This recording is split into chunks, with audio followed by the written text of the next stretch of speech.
Morning everyone, সবাই কেমন আছো তোমরা? আজকে কিন্তু খুব সুন্দর একটা রেসিপি তোমাদের সঙ্গে শেয়ার করব। ঘরে বানানো বড়ি, শিম, আলু আর টমেটো দিয়ে একটা রেসিপি। এই রেসিপিটা খেতে কিন্তু খুব সুন্দর, ভাত দিয়ে রুটি দিয়ে খাওয়া যেতে পারে। আর তোমরা হয়তো এটা সবাই জানো, আর শীতকালের সবজি তো খেতে দুর্দান্ত হয়। তো প্রথমে আমি সবজিগুলোকে ফ্রেশ করে কেটে ধুয়ে বেছে রেখেছি। এবার এই বড়িটাকে আমি লাল লাল করে ভেজে নেব। হ্যাঁ, আর বড়িটা একজন আমাকে গিফট করেছে, তার নিজের হাতে তৈরি করা বড়ি, সত্যি অসাধারণ টেস্ট। আর বড়ি ভাজতে ভাজতে বেশ কয়েকটা বড়ি কিন্তু আমার মুখে চালান হয়ে যায়, কারণ বড়ি ভাজা খেতে আমি ভীষণ ভালোবাসি। তো বড়িটাকে লাল লাল করে প্রথমে ভেজে নিচ্ছি। আর বড়ি যে রান্নাতেই দেওয়া হয় না কেন, রান্নার কিন্তু একটা অন্যরকম স্বাদ আসে। বড়ি যারা যারা কোনোদিন ট্রাই করে দেখোনি, তারা কিন্তু বড়ি খেয়ে দেখতে পারো, সত্যিই ভালো লাগে। আর বড়ি কিন্তু অনেক রকমের হয়, বিভিন্ন ডাল দিয়ে বড়ি বানানো হয়। তো বড়িটাকে লাল লাল করে ভেজে নেওয়ার পর আমি এখানে কড়াইতে দিয়ে দিয়েছি একটুখানি সর্ষের তেল। খুব বেশি তেলে আমি রান্না করব না, যতটুকু প্রয়োজন ততটুকুই দিয়েছি। এর মধ্যে আমি দিয়ে দিচ্ছি একটু কালো জিরে আর দুটো কাঁচা লঙ্কা। কালো জিরে আর কাঁচা লঙ্কার যে ফ্লেভারটা না, ভীষণ ভালো লাগে আমার। আর যে কোনো সবজি রান্নাতে কালো জিরেটা দিলে কিন্তু রান্নার টেস্ট আর ফ্লেভারটা খুব সুন্দর আসে।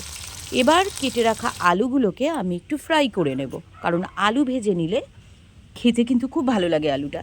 তার মধ্যে শিম দিয়ে দেবো। আর শীতকালের সবজি তো খুব ফ্রেশ থাকে, রান্না হতে কিন্তু খুব একটা বেশি সময় লাগে না। আর শিম খেতে আমার ভীষণ ভালো লাগে। আর শিম দিয়ে নানান রকম রেসিপি করা যায়।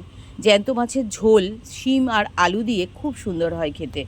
তারপর শিম চচ্চড়ি, শিম বাটা, অনেক কিছু হয় শিমের রেসিপি। এবার এর মধ্যে আমি দিয়ে দিলাম ছোট করে কেটে রাখা টমেটো। টমেটো না দিলেও হয়, ঘরে ছিল আমি দিয়ে দিয়েছি, একটু কালারফুলও হবে আর খেতেও টেস্ট হবে। আর বললাম না, শীতকালের সবজির কিন্তু একটা পুরো অন্যরকম টেস্ট থাকে। যা ইচ্ছা দিয়ে রান্না করো, যেরাম খুশি করো, একটা সুন্দর টেস্ট হয়ে যায়। আর এই সবুজ সবজি খাওয়া কিন্তু ভীষণ ভালো, বাচ্চাদেরও খাওয়ানো ভালো। এবার এর মধ্যে আমি দিয়ে দিয়েছি পরিমাণ মতো হলুদ, নুন আর একটু চিনি দেবো, একটু পরে দেবো। এবার ভালো করে নাড়িয়ে নিচ্ছি আমি।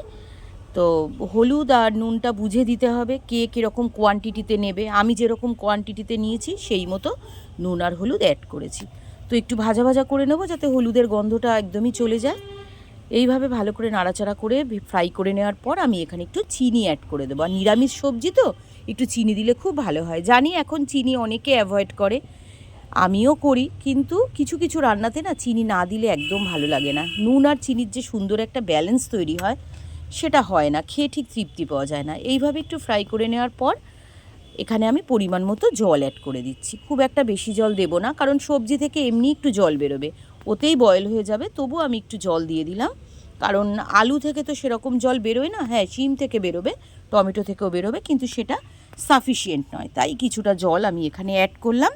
ব্যাস, আর কি, এবার একটু কুক করে নেওয়া, বয়েল হয়ে গেলে জলটা টানিয়ে নিয়ে নামিয়ে নেওয়া টেস্ট করে।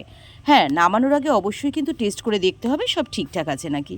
তো এই রেসিপিটা তোমাদের কেমন লাগলো বন্ধুরা, আমাকে কিন্তু অবশ্যই জানাবে। রান্না শেষ হয়ে আসার আগে দিয়ে দিতে হবে ভেজে রাখা বড়িগুলো। বড়িগুলোকে আমি খুব একটা কিন্তু এখানে ফোটাবো না, কারণ একটু শক্ত থাকবে, ক্রাঞ্চি লাগবে খাওয়ার সময়। কারণ একদম যদি বেশি বয়েল করে নিই না, তাহলে ঘেটে গিয়ে মেখে মেখে জিনিসটা বাজে হয়ে যাবে, কেউ আর বড়িটাকে খুঁজে পাবে না রান্নার মধ্যে। তো রেসিপিটা কেমন লাগলো কমেন্টে জানিও, লাইক করো কিন্তু। আজকের মতো টাটা।